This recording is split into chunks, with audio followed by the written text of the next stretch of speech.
Hey guys, well I figured before it got too yucky out and looks like it was going to start raining here, I figured I'd do another video what's going on out here and all the shit I've had to deal with. So we had to adjust this, cut a nasty hole in the trailer, patch that. That's one of the AC plugs, and also has a new circuit coming in that I put an arc fault GFCI on, and it's going to backfeed some of the old wiring.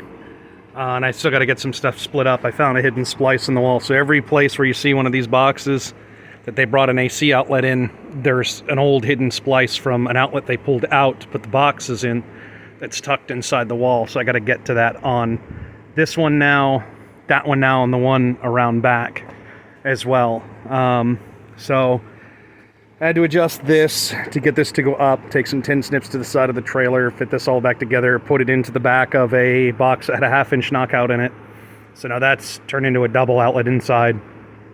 One for the GFCI that drives, that the new circuit lands on and then comes out around to the two plugs here and around, and the plug on this wall inside, and that light.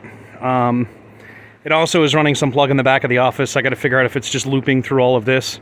The bedroom has no juice right now, but I'll get that fixed. That AC outlet does work on the inside. That GFCI shares a circuit with that.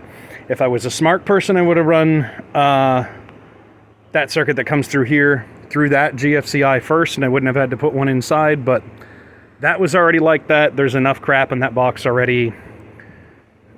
6 of one, half a dozen of another. I had to make this a double box inside anyway, whatever.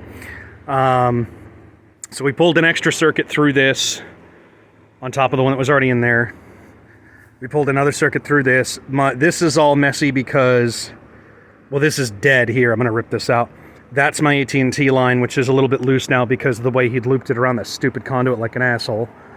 I installed this guy that's a double. There's 5 circuits coming into this.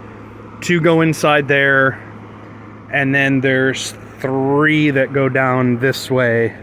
So you got 1, 2, and then a third one over there, and that all goes through that way. So like I said, 5 coming in there.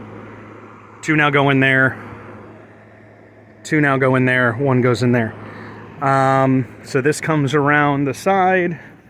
Excuse my mess out here. Comes around, goes up in here. I installed this breaker box that has 6 circuits in it. There's a 40 coming in. I had 8-gauge wire, or I had to go get 8-gauge wire. That's what I got. I couldn't get number 6s through this 3/4, so that's what had to happen. I wasn't going to pull 1 inch around. This is too much to deal with. So this could technically only pull a maximum of 45 amps anyway, and none of these are going to be fully loaded, so it's all fine. It could be better, it could be bigger breaker coming in, could be bigger wire coming in, whatever, it's fine. I got to get some more conduit clamps because I ran out, but I'll get that fixed. So you got, that's been hung. I need to get some better fasteners on it. I've partially caulked it up, which is good because the rain's coming. I got to grab my tools here real quick.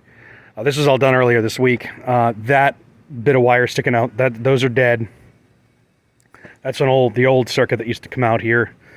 The old breaker box that's here is gone. It was a piece of shit. This is a junction box that's just getting this hooked back up because this pipe originally goes behind the AC unit, so it was too much of a bitch to get this all whatever, and the wire in it was still good. Nothing wrong with it, so I just reran it. So I got that in. That comes up there, so that's the 6th circuit. That goes back over this way. I have to pull that bung in there out. I've got some stuff stuffed up there to plug it up. I have a blank to put in there to take out of that box to put in the bottom of that one to seal that up better. It's just plugged for now, and then you can see this 3/4 coming around the side of the trailer goes to my power pedestal over here. Excuse the mess of this yard. It is what it is. So you got my 1.5 inch feeding my house. That goes around. You have this 3/4 coming out around. You have this 3/4 coming from my dryer. There's my meter can. There's my 150 amp main. This is a sub panel I installed. You can see this is temporarily coming in here, the 100 amp going into the trailer because I just have the original 100 amp panel right now. This piece of UF is dead. That used to go to the dryer. It's gone now. Yes, that's going through the grate. There's nothing else I can do about that.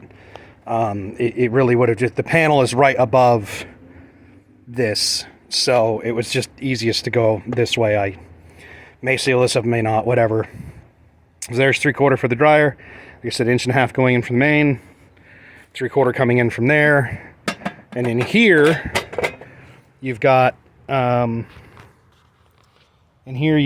50 coming in from the main. So my main is double tapped. It's fine. It is what it is. There's a 40 that's feeding the panel around back, and then a 30 that's going to the dryer inside. So that's that. So that's mostly what the goings on are with all that shit right now. This I got to screw in better than it is. I need to seal that better than it is. That'll be gotten to. It's just going to take some time to get there. It is what it is. You know, that used to be the water heater alcove. That's all been closed off inside and turned into a closet. And a small point of use tankless is mounted up in that area inside.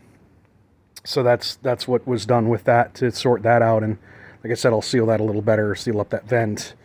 You know, whatever. I might just have to fill the vent things with caulk and do something a little bit nastier until I can sort it out better, because it is what it is. You know, it's an old house, right? Old houses aren't perfect, but it'll be safe and it will work, and it won't kill me. So there you go. There's some 3/4. I got to carry that around side and stash it. That was some solid pipe or some rigid PVC I bought in case I needed that. Over the flex, I'm probably not going to take that back, because I'm going to end up using that for other stuff around the other side later on, and I've got it, so I'm going to keep it. And so that's that. I'll pick up some of this shit that's out here. It's just, you know, you can't get to everything all the time, right? You got to do things one piece at a time. So there you go. That's that. That's the update there. I'm going to pick up some tools before it really starts to piss down rain here, and then I'll come back to things when I can come back to them. But I just figured I'd make something of an update. There's more going on inside, but the place is a bit too much of a mess to deal with. So got to sort that out first before I shoot some more video. But I do have my office set up, so I work out of this room here most of the day. So that's great. And I've been living out here full time since about towards the end of March. So yay. Anyways, I will talk to you guys later.